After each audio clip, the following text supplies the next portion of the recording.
Welcome to Explosive Enterprises, and if you've seen any of our work, you probably know that I like gas guns and I like shotguns. We've previously featured both the APS M870 system and the Tokyo Marui Saiga on this channel, but there's another platform that has historically been fairly popular, and if you saw the thumbnail, you already know what it is, the TM M870. On paper, it has a lot going for it, firing 6 BBs at once from cheap and readily available shot shells. It has hop-up, and it isn't half bad externally, but it's the execution that sours me on it, so let's dive in. Externally, it's fairly typical for Marui, using pot metal for the barrel and receiver and having fairly lame plastic furniture. It is metal where it should be, but the use of alloy for the front end combined with a heavy gas tank in the stock makes it balance around the pistol grip or receiver, which feels very odd for a shotgun. That tank is hot swappable, easy to refill in the field, and holds enough gas to get about 50 shots, so HPA conversion is doable but more for power control and convenience than a strict necessity to make the gun functional. Either way though, the gun isn't anywhere close to accepting real 870 furniture, which means options for stock or fore-end replacements are limited without a significant amount of custom work.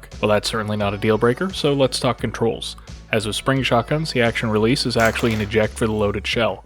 Otherwise, it's about as simple as it gets. Gas up and insert the stock tank, insert a shell, rack to load, disengage crossbolt safety, pull the trigger to fire. By default, this shoots 3 BBs at a time, punting 28s at a bit over a joule on propane, with a trajectory that drops by about 1.5 feet at 120 feet. The pattern isn't bad by any means, it's just that if you've ever gone out with a tri-shot, you know that 3 BBs is not enough to make up for bad aim. And with the relatively slow fire rate of a pump action, that first shot needs to hit. The gun does have slam fire, meaning you can hold the trigger and just work the pump, but that does no favors for accuracy. But hey, that's what the 6-shot mode is for, right? All I have to do is pull back the fake bolt and switch it into maximum overdrive, and now it shoots 6 BBs at once, generating a pattern 2 to 3 feet wide at 100 feet. It still drops, but now it has the pattern density to ensure a hit provided you do your part. The thing is, there are significant functional and practicality issues with this. To explain, let's first walk through taking the gun apart, and I'll demonstrate how it works. So first off, removing the gas tank in the stock reveals a screw, and taking that out frees the stock. Simple enough. At the front end, the magazine cap, or in my case, extension tube, unscrews. The stabilizing bracket normally is secured by a screw, but it isn't strictly necessary, so I can now remove it by just prying the barrel and tube apart.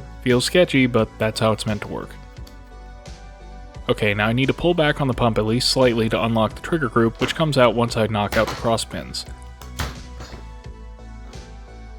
That also frees the receiver, which slides off the back, enabling the spring for the faux bolt to fly away, and drops out the circle clips that retain the trigger group pins. I now pull the pump arms back forwards and pry them apart to free them from the gun. Almost there now. A screw on the underside secures the magazine tube, which conceals 2 screws that secure the outer barrel.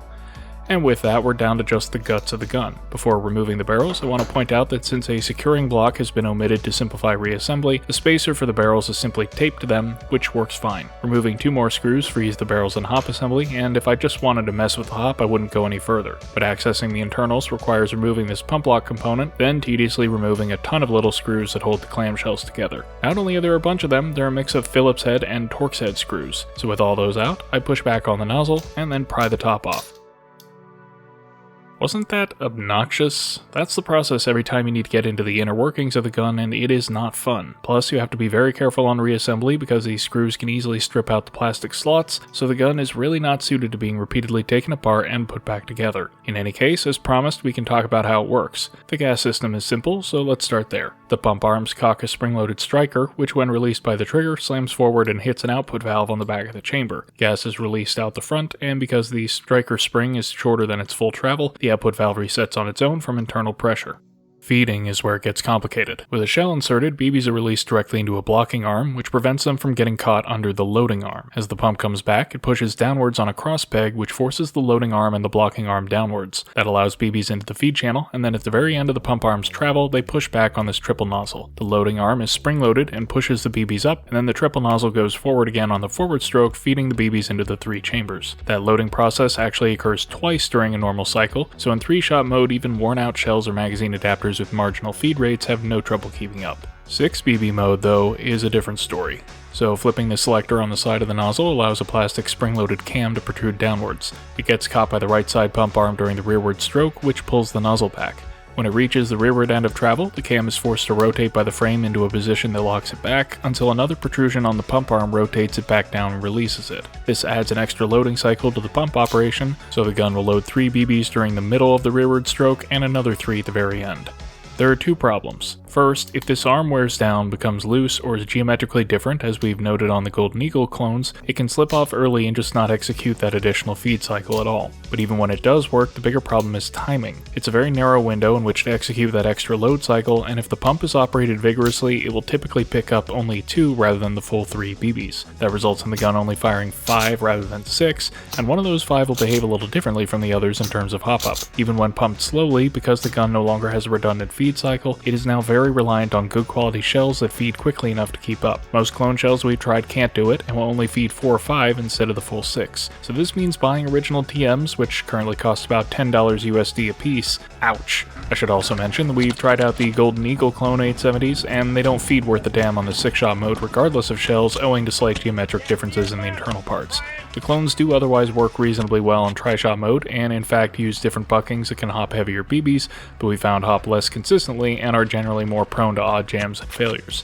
This is a complex mechanism that requires good QC to work, and the clones just aren't on the same level as the TMs. And note that the TM Breacher and KSG, plus the off-brand FabArms STF-12 all use the same basic system as the full-size 870 and have the same general behavior, but each have their own ergonomic and functional quirks. Anyways, a 6 BB shotgun that becomes 5 BBs if you get too excited with it, well, that's not so bad, right? Well, remember, with 30 BB shells and 6 per shot, that's only 5 shots per reload, and unlike on a real shotgun or any of the shell ejectors, you can't just top off the tube as you shoot. Is the chamber still loaded? Let's check. Oh, right. Gotta break that muscle memory. So in practice, a 5-shot capacity is more of an issue here than it is on a real shotgun, and keeping the gun topped off means regularly swapping out partially spent shells. You might assume the solution is a mag adapter, but with the gun being so sensitive to feed rate, we find they just can't keep up in 6 BB mode. So the best solution for ammo is to just invest in Velcro shell cards and use those to keep some quick reloads on the gun. But let's say we'll use 3 BB mode for general play, and then 6 BB just when we want to breach a building or whatever. Here's what that looks like. Go up to the door, time to breach. Break my grip, pull back the bolt cover, reach in to push the tiny and barely textured feed selector over to 6-shot mode. Now I need to actually load the extra BB, so I have to shoot into the floor, then rack it. But wait, maybe I didn't have full ammo to start with, and I've just lost a few BBs, so I probably want to swap the shell. And now I'm ready to breach, and... hit! So with such an awkward manual of arms, I find I generally set it at the start of the fight and leave it rather than try to switch modes on the fly. 6-shot all the time is workable and reasonably effective, but it's not 100% reliable, it's limited in range, and requires a lot of shells and a lot of reloading. 3-shot gets better range and is much less logistically involved, but the low fire rate and lack of pattern density make it questionably effective compared to a normal rifle. The gun is right on the border of being a gimmick rather than the ultimate pump shotgun that it has the potential to be. And that bothers me because you know what isn't a gimmick? The TM Saiga. Sure, it doesn't do 6 BBs at once, but it hops heavier BBs with surprising accuracy. It's mechanically a lot simpler and easier to work on as needed. 30 shots per reload is great, it actually has recoil, and most of all, it's semi-auto. The TM870 says, hey, I know there are a lot of things I don't do as well as your rifles, but if you play to my strengths, I can still be effective. The TM Saiga says, I'm better than your rifles, get semi-spammed, idiot. It's frustrating because on paper, the TM M870 has several significant advantages over the Saiga, they just don't really work out in practice. It has 6 BB mode, but it's a pain to keep fed, it doesn't work as reliably as I'd like, and a quick double tap from the Saiga is more effective. The shells are smaller and easier to carry than Saiga mags, but a full combat load of TM shells is still expensive, and I still need to carry propane, HPA, or spare gas tanks for the gun, plus a way to retain spent shells. Being non-blowback and easily HPA tapped makes it insensitive to temperature, but the Saiga runs at freezing on even just propane, let alone stronger gas. And while hot performance can be tweaked and there are aftermarket buckings, the Saiga just works out of the box. In general, the M870 is a colossal pain in the ass to work on, and the waning availability of aftermarket parts further limits what can be done to the system. Still, if you're curious about what's possible, there's a fantastic project log by rdrummer292 that was saved from Arnie's Airsoft before the site went defunct, and we'll link it in the description. Well, Time Bomb has owned a couple of 870s, and seemed happy with them despite never even taking them apart, so what's his secret? Well, it's pretty easy. I don't obsess over performance, I just have fun. Okay, I guess that's fair. Man, imagine taking airsoft seriously. Thank you, dude. It's so much fun. Yeah, so if you aren't neurotically wrapped around the axle with optimization and just want a gas shotgun that works, you could certainly do a lot worse than buying a TM870 and a dozen dirt cheap off-brand shells and just sticking to 3-shot mode. But what I'd really like to see is for TM to take their simpler tri-shot mechanism from the Saiga and use that as the engine for a tube-fed semi-auto, something like a modernized equivalent to the Marzen M1100 Defender. Tokyo Marui, make a gas semi-auto Spaz 12 and my life is yours. In the meantime, I think I'll keep the M870 around for CQB, but for outdoors, I'll continue to enjoy God's angriest AKS-74U. It's still a Marui, but not all Maruis are created equal. That's all for today, so as always, we hope you enjoyed this video, and thanks for watching.